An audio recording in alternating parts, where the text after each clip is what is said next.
నమస్తే సార్. నమస్కారం అండి. సార్ చాలా మంది తెలిసి తెలియక డబ్బు విషయంలో పొరపాట్లు అనేవి చేస్తూనే ఉంటారు. నిజంగా ఈ పొరపాటు నేను చేశానా అని తెలుసుకునేసరికి ఏమీ మిగలదు. ఎట్లా అంటే వాళ్ళకు అనుకున్న సంపాదన ఉంటుంది. ఓకే. సేవింగ్స్ విషయానికి వస్తే ఏముండదు. ఎండ్ ఆఫ్ ద డే మళ్ళీ అది సరిపోక అప్పు చేయాల్సిన సిచ్యువేషన్స్ కూడా ఏర్పడుతుంటాయి. ఇవన్నీ మనం చేసే మిస్టేక్స్ వల్లే అనేది అయితే ఏదో ఒక రోజు అర్థమవుతుంది. అప్పటికి లేట్ అయిపోతుంది. ఏమి ఉండదు. సామెతలు కూడా చెప్తుంటారు కదా పెద్దవాళ్ళు, అలా అయిపోతుంది. నిజంగా ఏం తప్పులు చేస్తుంటాం సార్ మనం డబ్బు విషయంలో? మనం చాలా మంది middle class, lower middle class వాళ్ళము ఎవ్రీ మంత్ వచ్చే ఇన్కమ్లకి కొంచెం సేవ్ చేసి ఇన్వెస్ట్మెంట్ చేయాలంటే ఫస్ట్ ఆఫ్ ఆల్ సేవింగ్ ఏడు ఉంది, ఇన్వెస్ట్మెంట్ చేయడానికే ఉన్నది అక్కడికే అయిపోతుంది. ఒక ఫస్ట్కి శాలరీ పడితే 5th లోపల అయిపోతుంది. మళ్ళీ ఇంక 25 రోజులు అందరూ కొంచెం బెగ్గర్లాగా వెయిట్ చేస్తున్నట్టు వెయిట్ చేయాలి. 15 రోజుల నుంచి శాలరీ ఎప్పుడు పడుతుందా అని వెయిట్ చేస్తుంటాం మనం. ఎందుకు అని అంటే మనం ఈ రోజు ఎంతైతే సంపాదిస్తున్నామో దానికి మించిన ఎక్స్పెన్సెస్ ఎక్కువ అయిపోయినాయి. సో మెనీ థింగ్స్ జరుగుతున్నాయి ఈరోజు లైఫ్లో. అవన్నీ చేసుకుంది కూడా బై ద వే మనమే, మళ్ళీ ఇంకేం కాదు మార్కెట్లో. సో దీనికి అందుకోసం నేను ఏమంటా అంటే మనం అందరం కూడా middle class, lower middle class వాళ్ళు డబ్బులు చూడొచ్చు లైఫ్లో. అంటే మంచి ఇన్కమ్ని చూడొచ్చు, మంచిగా ఇన్వెస్ట్మెంట్ చేసుకోవచ్చు. ఎప్పుడు సేవ్ చేసినప్పుడు. ఎప్పుడు సేవ్ చేస్తాం? కొంచెం మిస్టేక్స్ ఏవైతే ఉంటాయో చేస్తుంటాం కదా, దాన్ని కంట్రోల్ చేసుకుంటే. ఓకే. అట్లా కామన్లీ కొన్ని మిస్టేక్స్ అనేది మార్కెట్లో జరుగుతున్నాయి.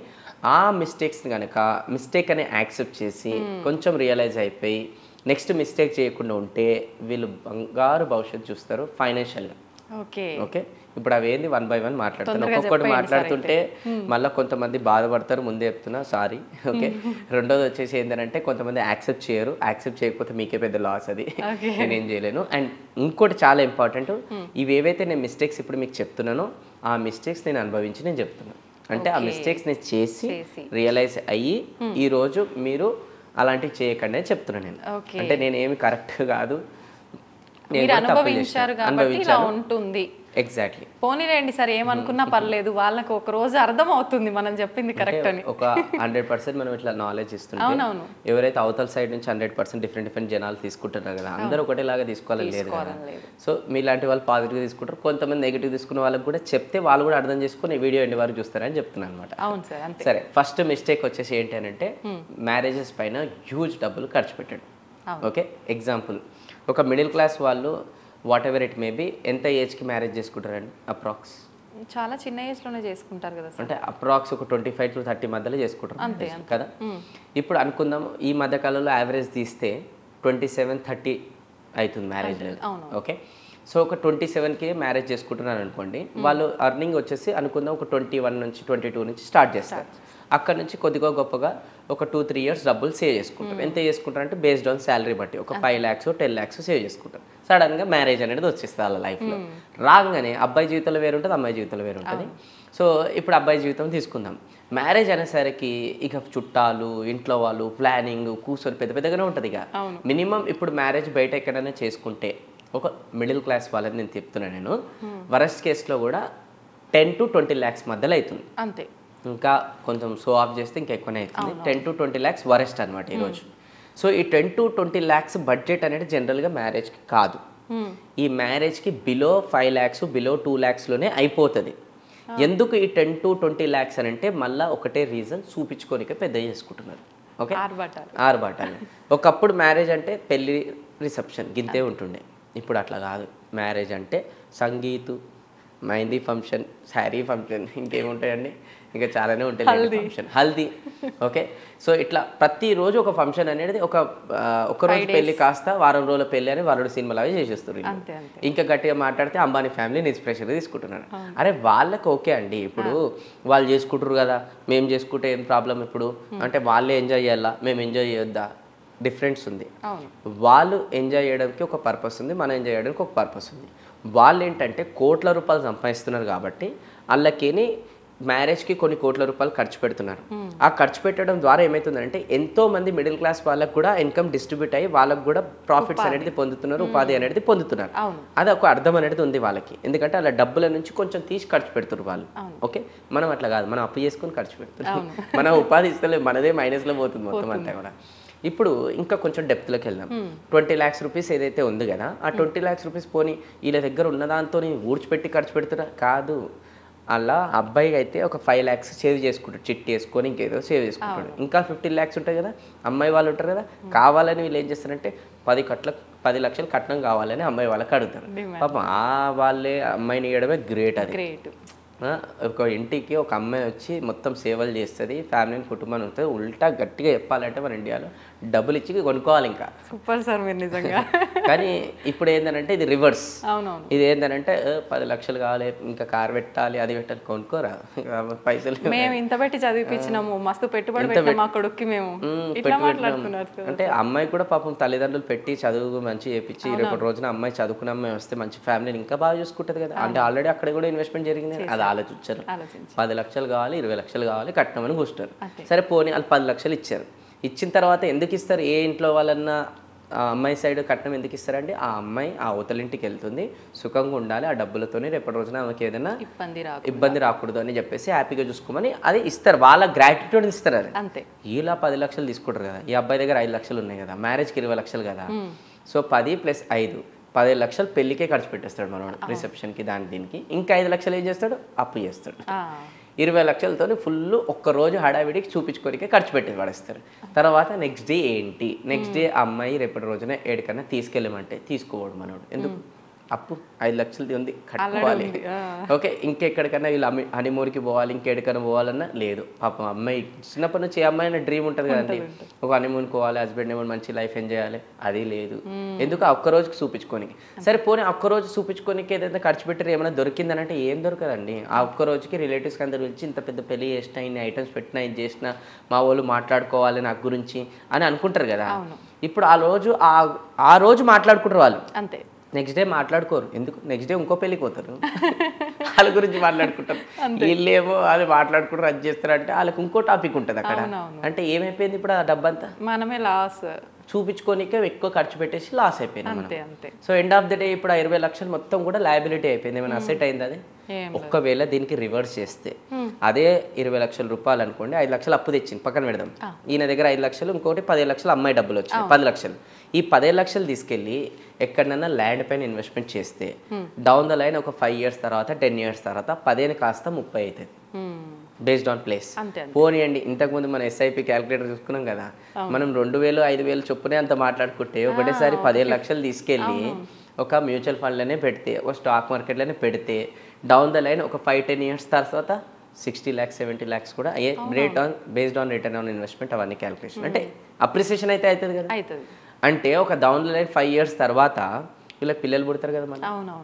ఓకే, ఆ పిల్లలు పుట్టినప్పుడు మళ్ళీ వాళ్ళకి చూసుకోవాలి కదా, బాగోగులు, ఖర్చులు వగరా వగరా, వాట్ ఎవర్, స్కూల్ ఫీజ్ వగరా వగరా, దానికనే ఉపయోగపడతాయి కదా. అప్పుడు ఇప్పుడు ఇక్కడ ఖర్చు పెట్టేసి రేపు పిల్లలు పుట్టిన తర్వాత వాళ్ళకి మంచి స్కూల్లో జాయిన్ చేయాలంటే మంచి స్కూల్లో జాయిన్ చేయడానికి కూడా పైసలు ఉండవు.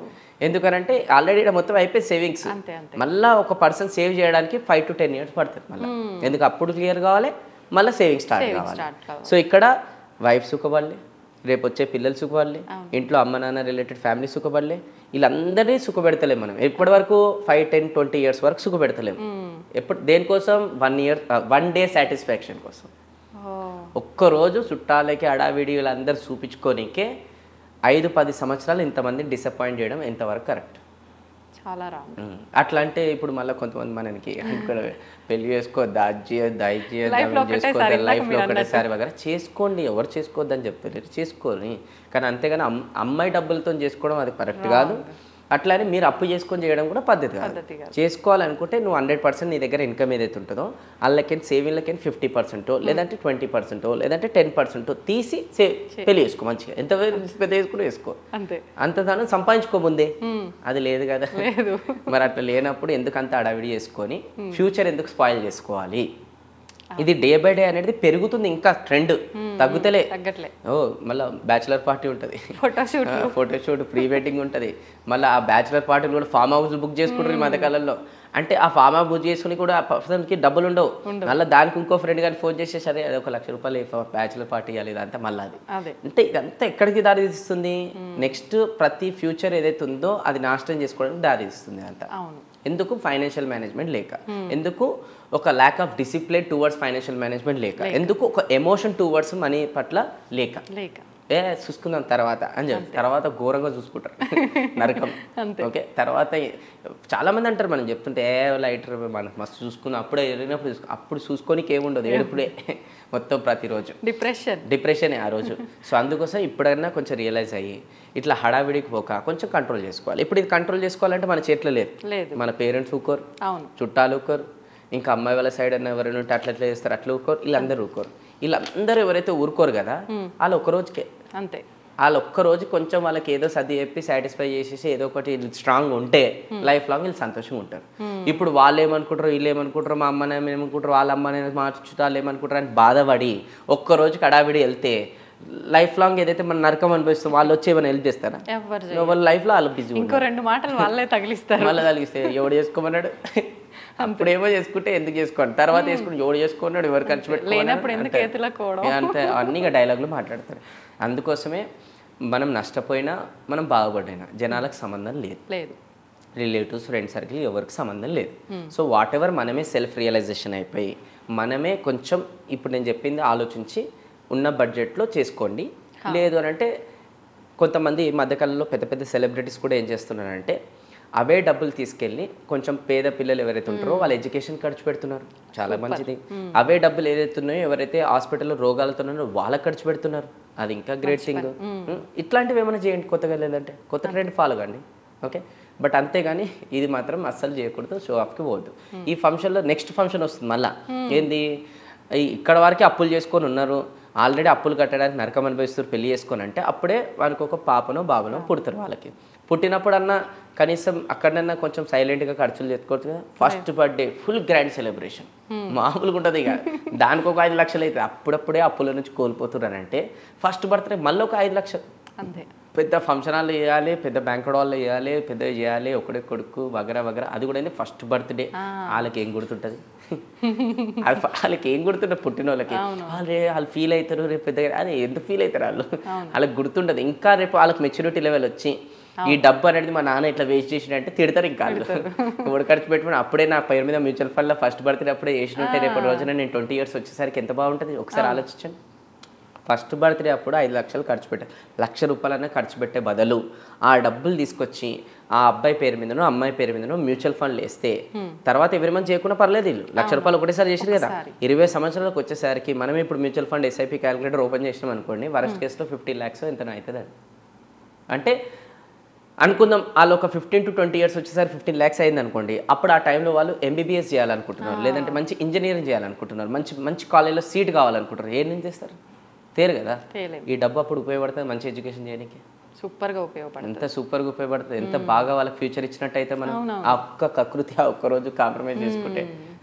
సో ఇదే కొంచెం ఆలోచించి కొన్ని దగ్గర అడ్జస్ట్ చేసుకోవాలి. ఇది చేసుకుంటున్నప్పుడు కొంతమంది చుట్టాలు, కొంతమంది మన క్లోజ్ పీపుల్ ఒక డైలాగ్ మనకు అంటారు, ఫీల్ కావద్దు, పిసినారులు వీడెంత డబ్బుకి కంజూస్ చేస్తున్నాడు, ఒక ఫంక్షన్ కూడా చేస్తలేడు వీడు అని అంటారు. అనుకొని ఎందుకు రేపటి రోజున మళ్ళీ అంటున్నాం కదా, మన బాధలు ఉన్నప్పుడు ఎవడు వచ్చి హెల్ప్ చేయడు. ఓకే, ఇదంతా ఎందుకోసం చేస్తున్నాం మనం, ఫ్యూచర్లో వీళ్ళు బాగుండడం కోసం, మనం నమ్ముకుని వచ్చిన వాళ్ళు బాగుండదు, వైఫ్ పిల్లలు అంతే. సో బాధపడకు. సరే ఇంకా కొంచెం పెద్దగా అయిన తర్వాత పిల్లలకి మళ్ళీ వీళ్ళు అప్పటికప్పుడే కోలుకుంటున్నారు, అప్పుడైనా అడ్జస్ట్ చేసుకో. అప్పుడే ఒక అమ్మాయి ఉన్నది అనుకోండి, శారీ ఫంక్షన్, అరే శారీ ఫంక్షన్ కూడా ఈ పథకాలలో ఫంక్షన్ హాల్లో చేస్తున్నారు పెద్దగా. ఏ ఫంక్షన్ పెద్ద చేసుకోవాలి, ఏ ఫంక్షన్ ఇంట్లో చేసుకోవాలి, అది కూడా లేదు.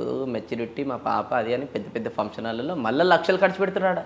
అరే అప్పుడనే డబ్బు సేవ్ చేసి అమ్మాయికి రిలేటెడ్ ఎక్కడైనా ల్యాండ్ పైన ఇంకా మ్యూచువల్ ఫండ్ ఇన్వెస్ట్ చేస్తే రేపు అమ్మాయి పెళ్ళికి వస్తుంది కదా, అప్పుడు కట్నంకి అవసరం ఉంటుంది, ఇంకా పెళ్ళికి అవసరం ఉంటుంది కదా, ఆ డబ్బు అక్కడ ఉపయోగపడుతుంది కదా.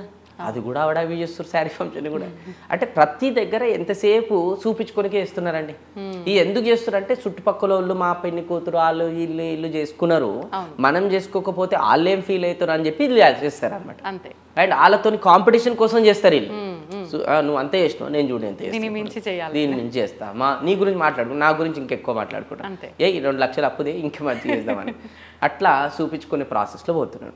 ఓకే, అందుకోసం ఎక్కువ చూపించుకునే ప్రాసెస్లో ఎమోషన్కి వెళ్ళిపోయి ఇంత ఖర్చు పెట్టద్దు మ్యారేజ్కి. రెండోది వచ్చేసి ఏంటంటే సొంత ఇల్లు కొనడం పైన కూడా ఎక్కువ డబ్బులు ఖర్చు పెడుతున్నారు. సో ఈ మధ్యకాలంలో కూడా ఈ డబ్బులు అనేది సేవ్ చేసుకోకుండా ఒక సొంత ఇల్లు కొనడానికి పోతే కూడా అది కూడా వేస్టే అంటారండి. ఓకే, డబ్బు సేవ్ చేసుకొని ఆ సేవింగ్లకే ఇల్లు కొనండి, ప్రాబ్లం లేదు. ఆల్రెడీ మనం మైనస్లో ఉన్నాము, మనం వచ్చేసి ఇంకా లోన్లో తీసుకొని మళ్ళీ మనం ఇల్లు కొంటాం కదా, ఆ లోన్ కట్టడానికి జీవితం పోతుంది మళ్ళీ. సో అక్కడ షో ఆఫ్కి కూడా మళ్ళీ అక్కడ పోవద్దు. ఓకే, మనం నెక్స్ట్ టాపిక్లో మళ్ళీ ఇల్లు కొనాలా లేదని దాని గురించి మాట్లాడినప్పుడు దీనికి క్లారిటీ ఇస్తా. మూడోది వచ్చేసి ఏంటంటే షో ఆఫ్ థింగ్స్ ఖర్చు పెట్టడం. అంటే ఎగ్జాంపుల్, ఇప్పుడు మనం ఒక 20,000 30,000తో ఫోన్తో పని అయిపోతుంది, కావాలని ఐఫోన్ కొంటారు. ఓకే, ఒక బైక్తో పని అయిపోతుంది, కావాలని కార్ కొంటారు. ఓకే, ఒక మెట్రోలో వెళ్తే కూడా పని అయిపోతుంది, కావాలని మళ్ళీ కార్ ఉంటారు. ఓకే, అండ్ దాని తర్వాత ఒక ఎవ్రీ మంత్ ఆర్ ఎవ్రీ 2 monthsకి ఒకసారి బట్టలు కొంటున్నారు. ఒకప్పుడు ఎట్లా అంటే ఫెస్టివల్కి ఒక బట్టలో లేదంటే సంవత్సరానికి ఒక 2 సార్లు బట్టలో చెప్పాలి. ఇప్పుడు ఏదంటే అది బట్టలు. ఒక షాపింగ్ మాల్లోకి వెళ్తారు, షాపింగ్ మాల్లోకి వెళ్ళిన తర్వాత buy 1 get 1 ఫ్రీ ఉంటుంది. ఆ ఫ్రీ అవసరం ఉండదు, అయినా ఫ్రీ buy 1 get అనేది కొని పడేస్తారు. అంటే ఒక ఇంపల్సివ్ బయింగ్ అంటారండి ఇది. అవసరం లేకున్నా కూడా స్థాయికి మించి కొనుక్కుంటూ వెళ్ళిపోవడమే. ఆ వస్తువు అవసరం లేకున్నా కూడా టెంప్ట్ అయ్యి కొనుక్కోవడమే. దీనికి ఒక టిప్ ఏంటంటే, ఏదైనా షాపింగ్ మాల్లోకి వెళ్ళినప్పుడు, ఏదైనా ఒక దగ్గరికి వెళ్ళినప్పుడు మనకు కొనాలని ఒక కోరిక పుడితే ఒక మినిమం మనము 10 seconds అనేది కళ్ళు మూసుకొని ఆలోచించాలి, ఇది నాకు అవసరమా లేదని. 10 seconds తర్వాత కొనాలనిపిస్తే కొనొచ్చు. ఇది 10 second రూల్. ఇంకోటి 1 day రూల్. అంటే ఈరోజు కొనాలని నీకు ఫీలింగ్ కలిగింది, కొంచెం ప్రైస్ ఎక్కువ ఉంది అది. ఓకే, అయినా కూడా నీకు గుర్తుతుంది మనసు, ఇట్లా కొనాలి, డ్రెస్సో వాచో ఇంకేదో ఒకటి. 1 day ఆగాలి. 1 day ఆగేసి నెక్స్ట్ డే కొనాలని ఇంకా నీకు ఫీలింగ్ అనిపిస్తే కొనండి. ఎందుకంటే అప్పటికి ఆ మూమెంట్లో ఫుల్ టెంప్ట్ అయిపోతాం, ఫుల్ జోష్ అనిపిస్తుంది అది. ఎట్లయితే మనం కొంచెం 1 day ఆగి అయినా మనం రేపు వచ్చి కొందాం ఇదే ఫీలింగ్ అనిపిస్తుంది ఆగినాం అనుకోండి, ఇంటికి వచ్చిన తర్వాత అప్పుడు మైండ్ ఆలోచిస్తుంది, అవసరమా లేకున్నా నువ్వు నడుస్తావు అని ఇట్లా చెప్తుంది. కానీ ఈ 10 seconds రూలు, ఈ 1 day రూలు పాటించకపోతే జప్పని కొనేస్తాం, తర్వాత ఇంటికి వచ్చి బాధపడతాం, అనవసరంగా కొనాలి అని 100 సార్లు బాధపడతాం. అందుకోసం ఈ రూల్ అప్లై చేయండి, డబ్బులు అనేది సేవ్ అవుతాయి అనమాట. ఇంకోటి వచ్చేసి ఏంటంటే, మనము ఈరోజు ఇన్కమ్ పట్ల మిస్టేక్స్ ఎందుకు చేస్తున్నామనంటే, మన ఇంక్రీజ్ అనేది వాల్యూ పెంచుకోవట్లేదు. అంటే ఇది మన ఇన్కమ్ వాల్యూ పెంచుకోవట్లేదు. ఒక ₹1,00,000 ఎవ్రీ మంత్ సంపాదిస్తున్నాం అంటే లక్షల్లో ఉండిపోతుంది. ఆ 1,00,000 కాస్త నెక్స్ట్ ఇయర్కి వచ్చేసరికి 1,50,000 2 లక్షలు అనే వాల్యూ మనం పెంచుకుంటలేము. అది పెంచుకోవాలంటే మనం హై ఇన్కమ్ స్కిల్స్ డెవలప్ చేసుకోవాలి. అంటే మార్కెట్లో వెళ్తే ఇప్పుడు మనకు ఒకరు 50,000 పే చేస్తున్నారంటే మన కోరిక ₹1,00,000 అని మనకు పే చేయాలని అనుకుంటాం. వాళ్ళు ఎందుకు పే చేయాలి, మనకు అట్లాంటి స్టాండర్డ్స్ మనం ఏం పెంచుకున్నాం ఫస్ట్ ఆఫ్ ఆల్, అది కూడా చాలా పెద్ద క్వశ్చన్. దానికి సంబంధించిన మనం డైలీ లైఫ్లో ఏం వర్క్ చేస్తున్నాం, ఏం నేర్చుకుంటున్నాం, ఎట్లాంటి స్కిల్స్ అనేది డెవలప్ చేసుకుంటున్నాం, ఇవన్నీ చాలా మ్యాటర్ అవుతుంది. మనలో మనం వేసుకోవాల్సిన అవి వేసుకోవాలి. అండ్ ప్లస్ ఆ స్కిల్స్ కూడా నేర్చుకోవాలి. చాలా మంది సెల్ఫ్ ఇన్వెస్ట్మెంట్ చేయట్లేదు, ఇంకా అన్ని ఇన్వెస్ట్మెంట్ చేస్తున్నారు. ఓకే, ఒక మొబైల్ చిన్న క్రాక్ ఏదైనా వస్తే ఇమీడియట్గా కొత్త మొబైల్ లేదంటే దాని బ్యాక్ కవర్ కొంటున్నారు, కానీ ఏదైతే మన వాల్యూయే పెంచుతుందో దీనిపైన ఇన్వెస్ట్మెంట్ అనేది చేయట్లేదు. Self investment is the best investment ever in the life. So మన పైన మనం ఎంతైతే స్కిల్స్ పైన ఇన్వెస్ట్మెంట్ చేసుకుంటాం, like public speaking skills, communication skills, ఇంకా మార్కెట్లో చాలా కొత్త కొత్త స్కిల్స్ ఇప్పుడు మార్కెట్లో వస్తున్నాయి, కోర్సెస్ వస్తున్నాయి, ఇవన్నిటిపైన పెట్టి మనం ఇన్వెస్ట్మెంట్ చేసుకుంటే మన వాల్యూ ఆటోమేటిక్గా పెరుగుతుంది. ఇప్పుడు ఒక దగ్గరికి వెళ్ళేసి మీరు ఎంత మీరు పే చేయొచ్చు అని అంటే, నేను ₹1,00,000 అని అనుకోండి, ఆ పర్సన్ చెక్ చేస్తాడు ఇది 1,00,000 డిజర్వా కాదా. ఆ పర్సన్ లోపల ఫీలింగ్ వస్తుంది, 1,00,000 కాదు 1,00,000కి మించి డిజర్వబుల్ అని 1,00,000 పే చేస్తారు. కొంతమంది ఎంత పే చేస్తారు, 1,00,000 నీకు 50,000 కూడా పే చేయను. ఎందుకు, నీకు ఏం స్కిల్స్ ఉన్నాయి ఫస్ట్ ఆఫ్ ఆల్, నువ్వు చేసే పని ఈ పర్సన్ కూడా చేస్తుంది, నీకు ఎందుకు ఇవ్వాలి అనే ఫీలింగ్లు చాలా మందికి వస్తున్నాయి ఈరోజు. అందుకోసం రాదర్ దెన్ మనం ఈ షో ఆఫ్లకి ఇవన్నిటికీ ఖర్చు పెట్టే కన్నా మన స్కిల్స్ పైన ఖర్చు పెట్టుకుంటే, అంటే హై ఇన్కమ్ స్కిల్స్ అంటారు అనమాట. హై ఇన్కమ్ స్కిల్స్ గూగుల్ చేస్తే చాలా లిస్ట్ వస్తుంది. హై ఇన్కమ్ స్కిల్స్ మనం పెంచుకొని నేర్చుకుంటే రేపటి రోజున మన ఇన్కమ్ వాల్యూ పెరుగుతుంది. ఇన్కమ్ వాల్యూ పెరిగినప్పుడు ఆటోమేటిక్గా ఈ ఖర్చులు పెరిగినా కూడా మనకు ఫరక్ పడదు. ఓకే, ఇన్కమ్ వాల్యూ పెరగకపోతే ఖర్చులు పెరుగుతుంటే మనం చాలా పెద్ద మిస్టేక్స్ చేస్తున్నట్టు లైఫ్లో అర్థం. అవి కంట్రోల్ చేసుకోవాలి. సూపర్ సార్, నిజంగా. అంటే నిజ జీవితంలో అందరం అనుభవిస్తున్నదే అయినా ఎవరో ఒకరు చెప్తే కానీ ఇది తప్పు కదా అని అర్థం చేసుకోలేము నిజంగానే. అంటే దీనికి కొంచెం యాడ్ ఆన్ ఏం చేస్తున్నారంటే అండి, ఇప్పుడు ఫర్ అన్ ఎగ్జాంపుల్ మీరు ఒక ఫస్ట్ మంత్ అనుకున్న ₹50,000 సంపాదించారు. ₹50,000 ఖర్చులు అయిపోతున్నాయి వగర ఇంకేం చేయాలి, ఎట్లా చేయాలి అని అర్థమైతలేదు కదా. మీరు అనుకోండి 45,000 నా ఇన్కమ్, 5,000 నాది కాదు అనుకోవాలి. ఓకే, 5,000 నాది కాదనుకొని 3,000 మ్యూచువల్ ఫండ్లో ఇన్వెస్ట్మెంట్ చేయండి, 2,000 మీ పైన ఇన్వెస్ట్మెంట్ చేయండి. ఏదైనా నేర్చుకోవడానికి. ఓకే, దాని తర్వాత సెకండ్ మంత్కి వచ్చేసరికి మీ 50,000 వాల్యూ కాస్త 55,000 వాల్యూ పెరుగుతుంది. ఎందుకు, 2,000 మీ పైన ఇన్వెస్ట్మెంట్ చేసుకున్నప్పుడు మీ స్కిల్స్ నాలెడ్జ్ పెరిగినాయి కదా. ఓకే, నేను యావరేజ్ చెప్తున్నా, సెకండ్ మంత్ ఇది 3 పట్టొచ్చు 4 పట్టొచ్చు అనుకుందాం. 3 months తర్వాత 55,000 అయింది.